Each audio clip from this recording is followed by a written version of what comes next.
Welcome to the RecoverMate podcast, where love, sobriety, and life gets real. I'm Rick. And I'm Danielle. We're a husband and wife team sharing our personal journey through sobriety.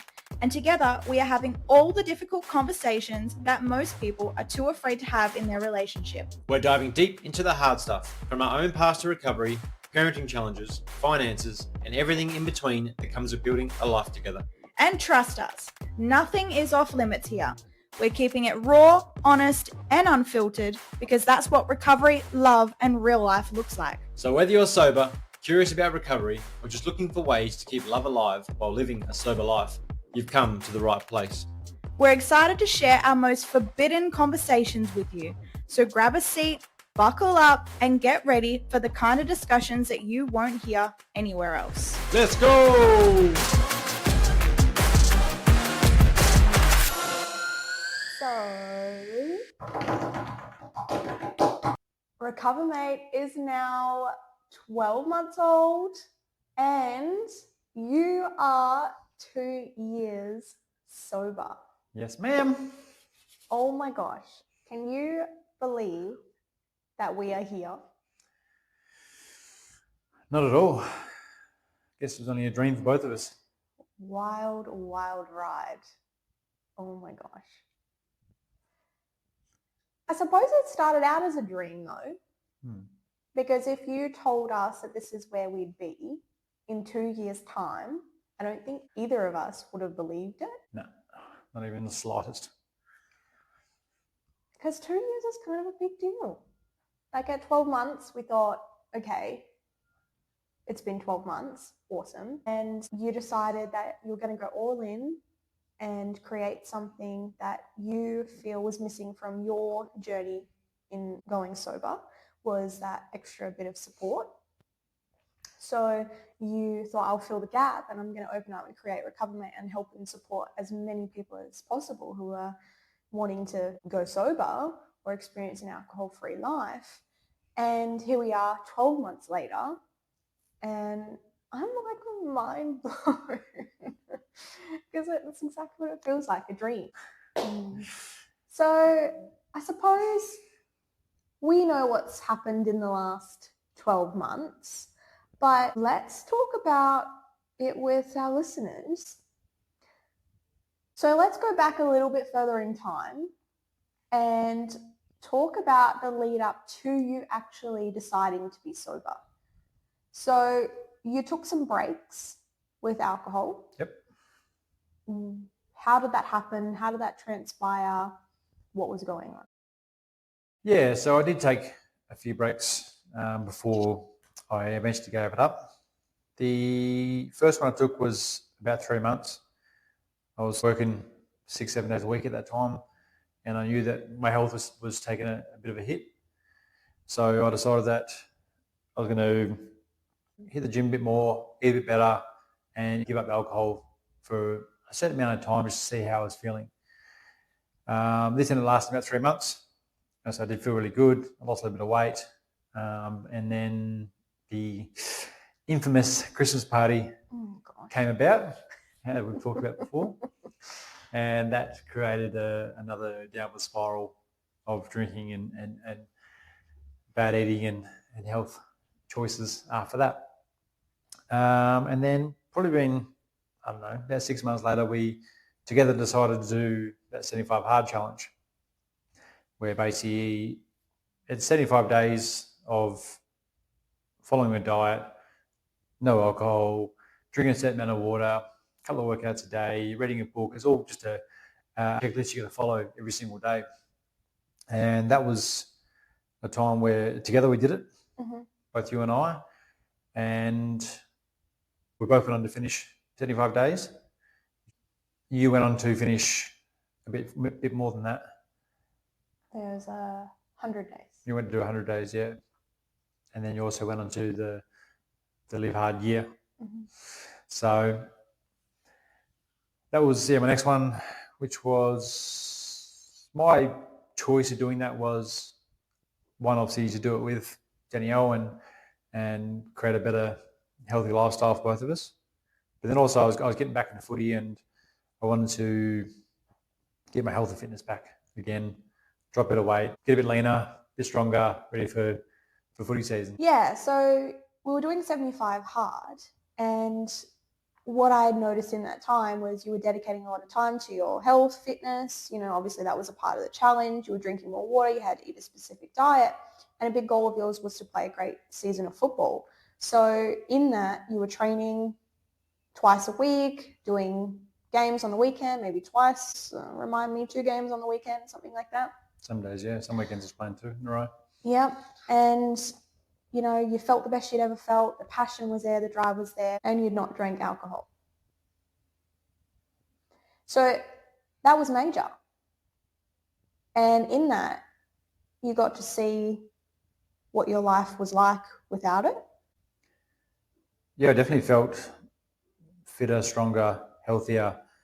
Like you're saying, some weeks I was playing 2 games back to back. The team I was playing for at the time was a bit lower numbers, so I was helping out in reserves and playing league the same weekend on the same day, back to back. So yeah, it was just feeling the best I've ever felt in terms of how my body was going, how my body was holding up, resilience-wise, how much energy output into the game or games for that weekend. And in that, I was awarded the best and fairest for our team. And it's the first time in my career playing footy since junior years I've ever gotten best and fairest. It's amazing.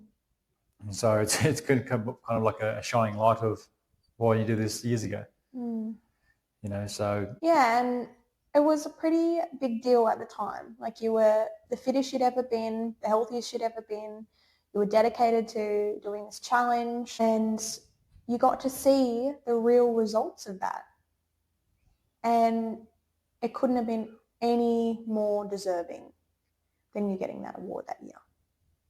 And I think everybody at the club knew it as well.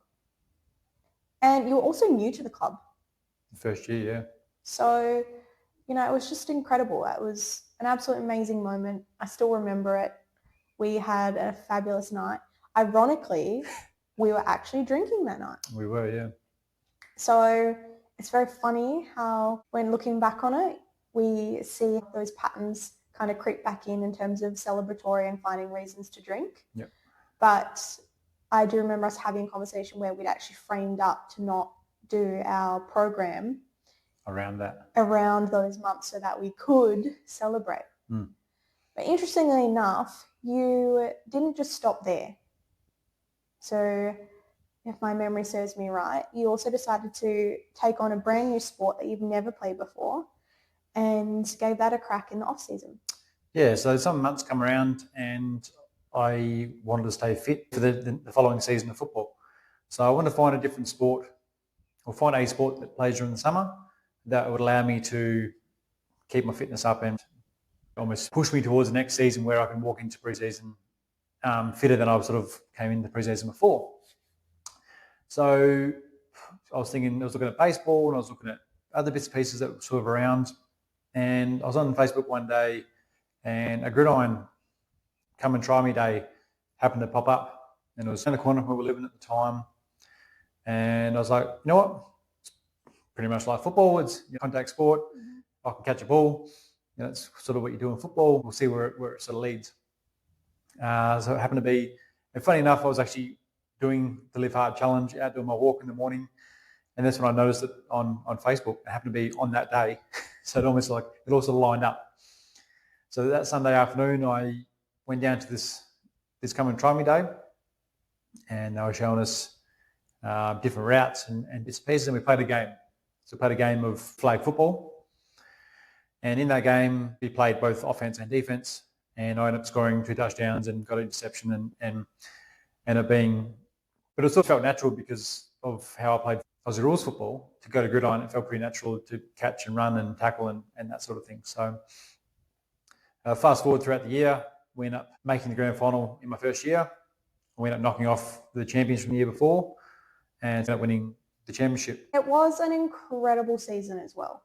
Like, it was the first time our whole family has watched this sport, let alone try to understand the million rules. But you played incredible. Like, I think you'd gotten, I can't remember the exact points, but it was like double digits of touchdowns throughout that season.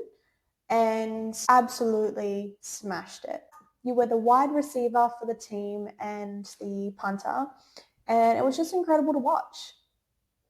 I even recall throughout the season they were starting to rally up numbers for a state team to go over and compete in Melbourne from memory, and you had made the cut.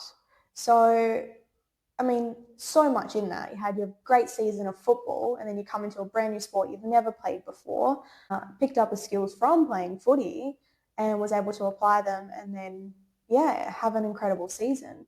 So come the championship game, it was awesome. Like you said, you knocked off the championship team. It was amazing. The whole stadium was erupting. Everyone was so excited and got that beautiful moment of you holding the championship trophy, and it was just spectacular. And we actually had a lot of family and friends watch it because it was also live streamed, so it was just an incredible experience. And then we ended up going to the awards night, so the wind down for the year, and it was an open bar, another celebratory event. We took the kids, and it was really, really great. And in that, I think you'd gotten quite shocked by the results that you'd got at this awards night. Yeah, it was a great night, like great celebrating with the boys and just enjoying the year that was had. Like I said, it was my first year, so it was the first time going to one of these awards nights. I'm not really sure how it all worked. One of the categories was Rookie of the Year. Yes, I might have been, 30, but but I still count as a rookie being my first season with the club. So I ended up taking out the Rookie of the Year title as well. So that was shocking, I guess, in terms of not knowing it was going to happen, but then obviously really appreciative for that, what I could do to help the team for the year to get to where we got to and evidently winning was, I guess, noticed. And the evidence, at the time we didn't connect the dots, right? Because there was moments in that where you were still drinking, particularly the back end of your gridiron season. But there was a lot of evidence here that was showing you that removing it from your life and starting to focus on your health and your fitness made a significant impact to not just yourself and your skills, but also to your family and your work life and everything else. It just had like a complete domino effect. So in that, we completed the year.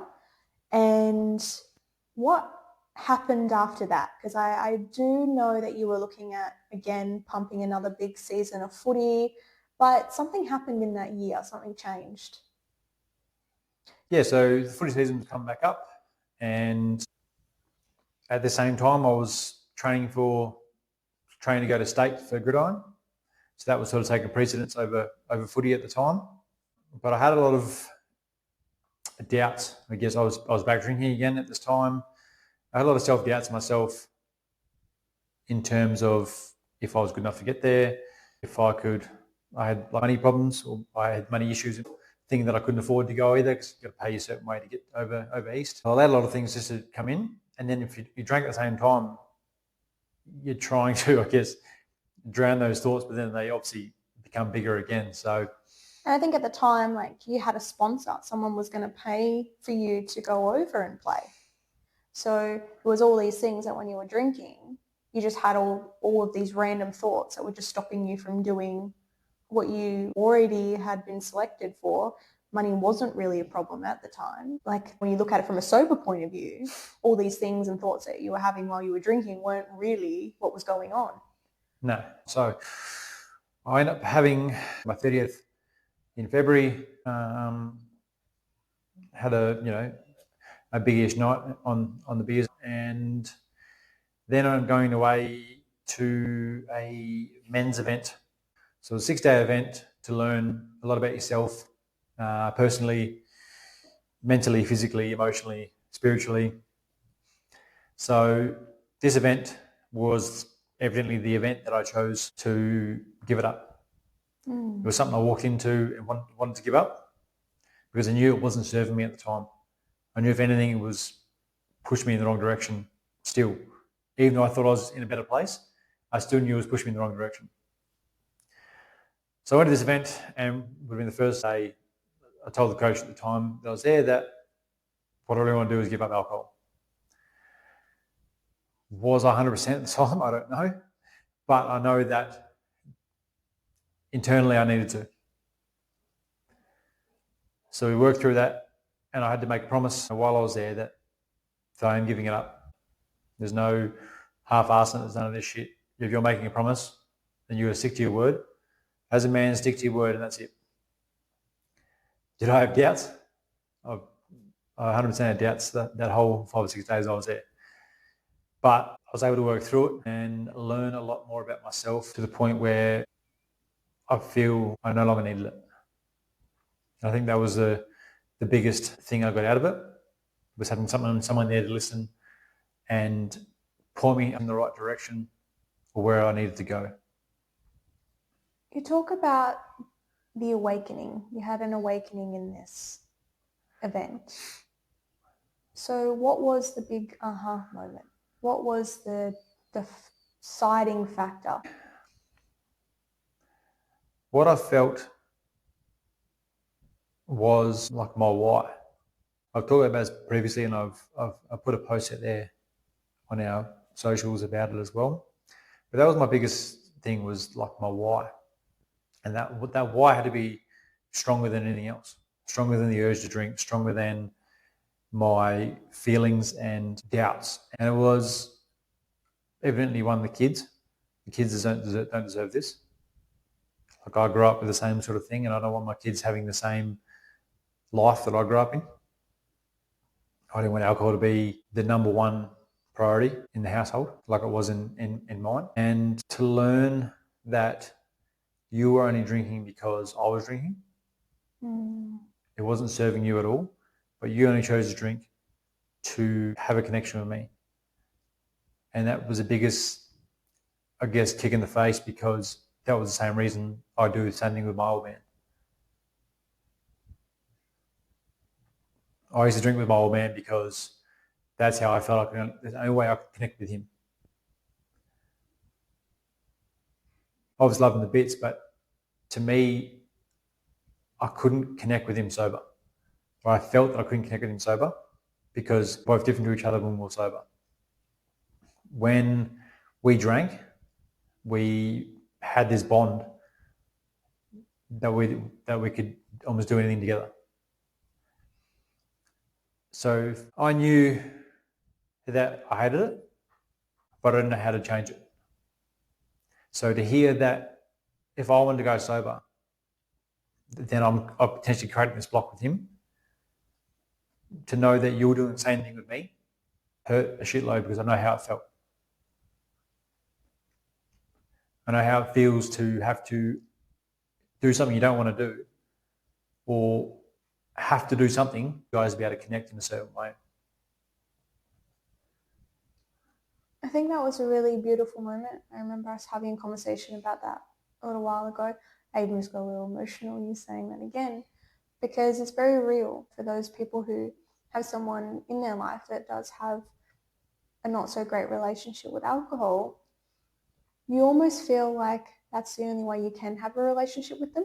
Like, you have to catch up and go for a beer. You have to meet them at their place and having beers. Like, as soon as you mention it's a no alcohol event, it's sort of like, oh, what's your connection like? And I think that somewhere along the line we can all relate to having someone in our life that's like that. Whether you know that you can call them when you want to have a good time, but when stuff's serious, or in moments where you don't feel like drinking, or drinking's not on the cards, there's someone you can't invite. And for me, like, it was really hard. When you come home from this event and you'd mentioned that you're going to give it up, I just didn't believe you. No. And I mean, you had every right not to believe me. Be countless times I've told you that I'm giving up, or I'm stopping, or I'm slowing down, or this won't happen again. And every single time it went the exact way you thought it was going to go. And I remember asking you the question, because you went with another one of our close friends as well, so they were over at the time when you got back. And so when they'd left, I actually remember you saying, this is the event, this is how good it was, this is what I learned, and I'm not drinking anymore. And I was like, yeah, no, like, we'll see. I had a bit of a chuckle to myself and whatever else. And you came over to me and you were so certain. You were so present. There was no jokes. It was, no, I'm being serious. I'm not drinking. And you didn't say forever. You actually told me it was just going to be for 12 months. And I think at the time that was okay because that was my commitment to myself. I was going to stop drinking for 12 months. So we're 6 months in and you've come to me and you're like, okay, I'm going to stop drinking for 12 months. Or remove alcohol from your life for 12 months and then see how you feel. And you ended up showing me this notepad that you had, and you'd had some conscious thoughts around, your life and what's led up to this moment. And you were reading some of them to me, and I just remember being so emotional. Like, you'd been gone for a week. It's a blackout period, so we couldn't call each other or speak to each other much during that time. So I really had no idea what was going on during this event. I just had my other girlfriend who was experiencing the same things with me at the same time. We were just leaning on each other during that week. But I'll never forget it. That time you come back and you were just like, I'm done. And I mean, the first 30 days were a bit rough. I remember them being rough. You didn't want to admit it, but I could just tell. There was a lot of stressful things that happened. Our kids had not long gone back to school. We'd just gone through some birthdays. It was coming up to our anniversary. Like, you were getting very stressed. And you went the first 30 days and I thought, okay, right. It was tough. I get it. I mean, my first 30 days was tough. And then there was 60 days. And it was 3 months. And around that time was the same time that you'd actually stopped playing football. So what happened around that 60, 90 days in being sober? I feel that I'd sort of lost myself. I'd lost, as much as giving up alcohol is a positive, if you've spent your whole life surrounded by it and it becomes priority number one, if you no longer have it, you don't know who you are anymore. And that's what I felt like. It might not be for everybody, but for me, I felt that I just didn't know who I was. I didn't know what I enjoyed. I didn't know how to act. I didn't know how to live. I didn't know it just felt so strange. Where I lost myself. Like, I didn't really have anyone around me. Like, I had you and family and friends, but knowing, I suppose, who was going through the same thing or done the same thing, you were obviously not drinking as well, but you were never as bad as I was. Yeah. Priority number one wasn't alcohol. No. For me, when that was number one, and that was sort of always your turn to, and then once you drank, then decisions come from there. I was just so lost in who I was, what I wanted, where was I going, what passion do I have now? Yeah, I remember you saying that. Like, you wanted to go to football. Like, you wanted it. You love football. You always have. But then it got to the point you're like, I don't want to go. And at the time, I thought it was because it was hard, like being around the same football club that you celebrated the year before with, drinking and having a good time, to then going there and being in the same exact environment and not drinking. There was some of that. There was definitely trying not to go back to the old life. So you're trying to stay away from events and stay away from beers after training and stay away to not tempt yourself to drink again. But it's also that you just feel like you're a different person because you're not now socialising with everyone. So you're almost putting yourself on the outer. And because when I am sober, I'm quite introverted, that it's hard for me to go up and try and start a conversation with someone. So when I used to drink, I used to talk to everyone and be, the life of the party, and that's how it was. But then this following year, being sober, to try and spark up a random conversation with someone else was really hard. And then trying to socialise with people that were already drinking or quite intoxicated at the time, you don't want to be around them because they're dicks. Yeah, exactly. I actually remember you saying, like, we'd left one of our events that we'd gone to, and it was the first time we went sober. And you end up turning around to me and go, I'm so sorry, I didn't realise. Like, but and we just laughed about it because that's what it is. And there's no judgment in that, but that's just what it was. And Just like, was I fucking like that? I'm like, yeah. Was. But it was amazing because we went because we thought we better go. We'll say hello to everyone, but we didn't stay because we weren't making it a thing. And we caught up with some of our close friends at the time that we'd actually partied with the year before, and we're getting all into it, and we're looking at each other, and we're both like, should we order Chinese and bring the mattress out to the lounge room and like snuggle and watch movies? And I was looking at you, waiting for your response, because normally it would be like, well, you can go and do that. I'm going to stay here and... One more beer. Yeah, exactly. Or you can go and I'll catch a Uber and come back later. And I remember it was like a highlight of my life. You turn around and you're like, yeah, let's do it. And we did. And because both of us were sober, we jumped in the car, we ordered the food in the car, we drove straight there back towards home, which is like 15 minutes away. By the time we got there, the food was ready. We got home. We jumped straight in our pajamas, pulled the mattress out, and, it was just really, really beautiful night. So, yeah, I mean, it's hard being around people when you first decide to give it up. So I almost feel like it is imperative that until you're in a place where you can look at yourself and look at why the reasons you drank in the first place, you look at the underneath stuff, mostly because alcohol is a suppressant. So when you finally stop drinking, a lot of stuff can come up. So it's important that you're looking at all of those things before subjecting yourself back to parties or nightclubs or things like that. So that was, I suppose, a learning curve for you. To give yourself the best chance that I felt was that I used to just, I guess, hide away from all the things I used to do. So I wouldn't go to events that have alcohol in them. I wouldn't go to pubs and clubs, especially just at the start, just to give yourself the best chance to not go in the wrong direction and do the wrong thing. So I probably spent a good 3 to 6 months not going to any of those kind of places. Yeah. I mean, we might go down to the pub for a meal during the day when no one else is there. But I mean, the first 3 to 6 months, you'd be keeping yourself away just so you didn't get almost coerced, I guess, or feel like you can go back to that life. Yeah, and also you spent those 3 to 6 months looking at yourself. Like you didn't just go, okay, I'm going to remove it and then hide in the corner. Yeah, you're shaking in the corner. But you use that 3 to 6 months to remove yourself from any temptation and go, okay, what do I need to look at here? Because if I'm going to mean it and really start to have a life that's sober, I've got to start cleaning up some mess. I've got to start looking at turning over a new leaf. I have to look at keeping my body good. Also with addiction, right? We learned this the hard way. The both of us at different times and now together, which is part of our journey. But when you give up an addiction, you have to replace it with something else. And ideally you want to replace it with something that's positive. So for a lot of people, they replace drinking alcohol with going to the gym or doing some workouts, or that's typically what you do to move your body, particularly around addiction. For us, we picked up sugar.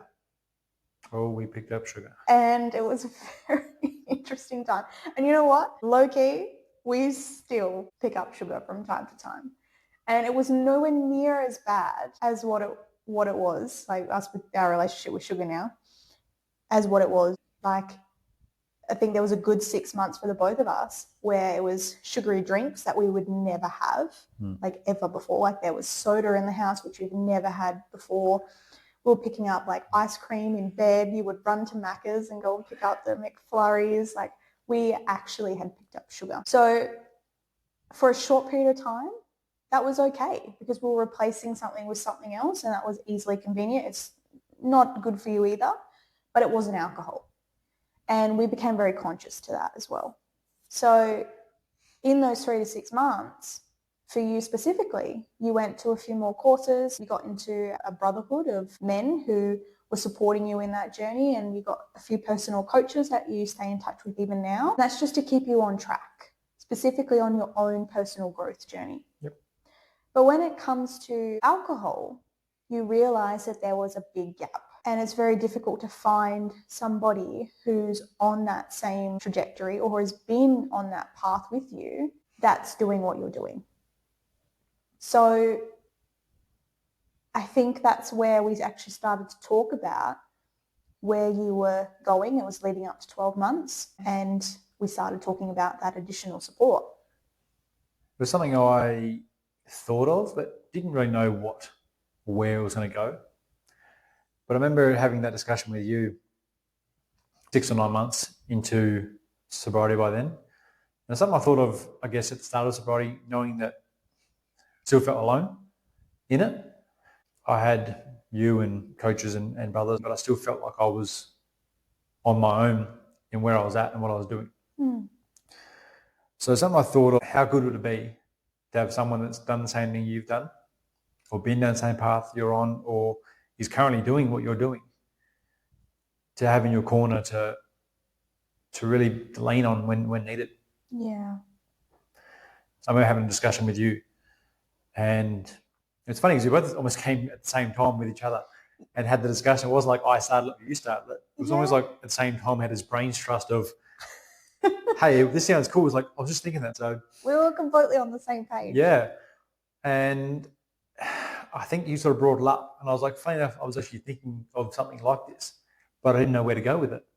So we ended up having this chat one night and almost figuring out a whole bunch of stuff at the same time. But then we're looking at memorabilia, and we're looking at Well, it's like a whole dream. Like it was hours laying in our bedroom having this conversation. So it went just skyrocketed out of nowhere, which is anyway, back to it. So then we had all these theories, we had all these ideas of what we wanted to do, but then the next thing was obviously putting it into practice and obviously coming up with a name for this. So a couple months down the road, we had an idea, had some things in place, started getting things up and going. We ended up going and seeing a wonderful gentleman named Ray. He was talking about a lot of social media and how to build businesses, and that's kind of his forte. We sat there for a couple of hours, listened to his seminar, and then we were fortunate enough to be able to go see him afterwards and have a photo with him and say good day to him. And so we waited in line like a couple of little schoolgirls waiting to see him, shrieking with joy. And we finally got a photo with him, and he just had a general conversation with us going, hey guys, how'd you enjoy the seminar? What do you guys do? And in that time, nothing had been set in stone yet with RecoverMate, but we just decided, like, what the heck, let's tell him what our idea is. Let's let him know this is what we're thinking. You know, he builds businesses, he's seen everything and everywhere. What a perfect guy to ask. He'll be able to tell us if it's a good idea or not, or what we should do. Or where to start. So we pitched the idea to him of what we're thinking and where we're at, and he loved it. He was so emotional as well. He brought up that he's come from an addiction-based background with drugs and alcohol. He had a shitty childhood as well, and it was just a lot of things he brought up that I discussed with him about what my idea was with RecoverMate. He said, I wish this was everywhere. He wished he had this coming into his sobriety as well. And it was just a beautiful moment that we sort of shared together. And he was the one that basically said, go for it. Yeah, what are we waiting for? Yeah, why have we not started yet? So this was January of 24. Yep. And come February of 24, we launched it. We launched our vision. Our vision, yeah. And it was crazy because it was like, okay, and we hadn't told anyone. Like, it really was just a dream. And I think for the first few months, it was sort of like that as well. It's like, we've done it, we've put it out there. Now what? You know, like, and it's just been a constant learning journey along the way. But the interesting thing, and something I get quite emotional about, is it just started off as you sharing your story. Like, just sharing your story, because the people who knew you were going to be mind blown by that. But the people who knew of you but didn't know about that were going to even be more mind blown. And then the people who actually struggle with this and need it are going to be inspired by it. Like, I was inspired, and I've been with you every step of the way.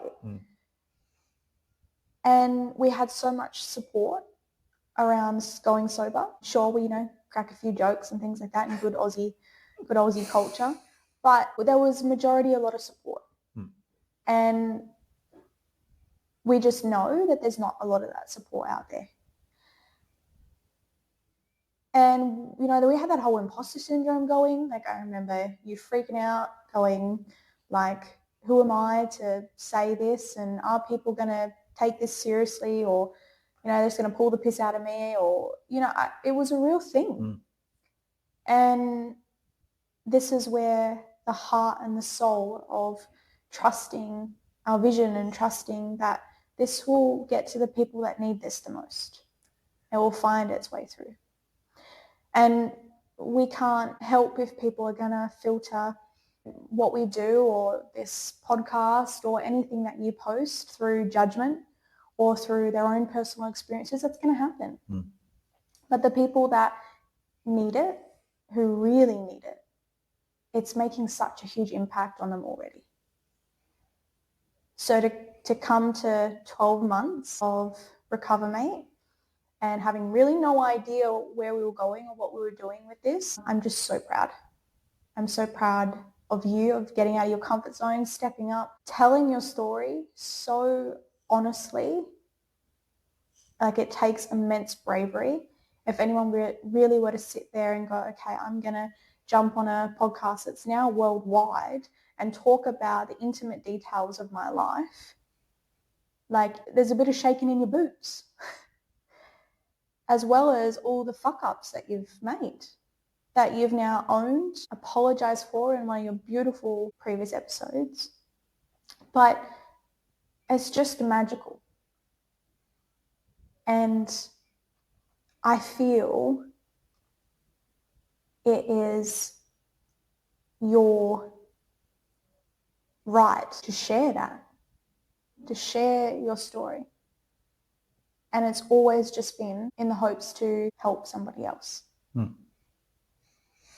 And it's crazy because you guys have no idea what incredible things this man has planned for RecoverMate this year. Like, he has built some amazing things that I'm actually so excited for you to launch. But just the heart and soul that you have in it. Like, you've spent so much time and energy, you've built some incredible things, and you're just giving them away. Yeah, I'm looking forward to it too. I'm looking forward to what this next year's going to bring. I'm looking forward to what we can say on the 2-year mark of RecoverMate.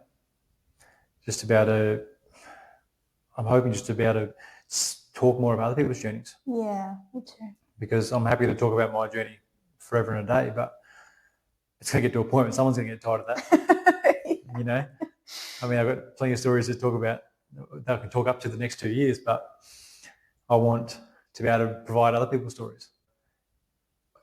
The help I've been able to give, or words of advice, or a shoulder to cry on, or anything it needs to be, just to help someone get through their journey and be able to tell their own war stories and feel like they can own it, because they're at a place now where they're happy with who they are.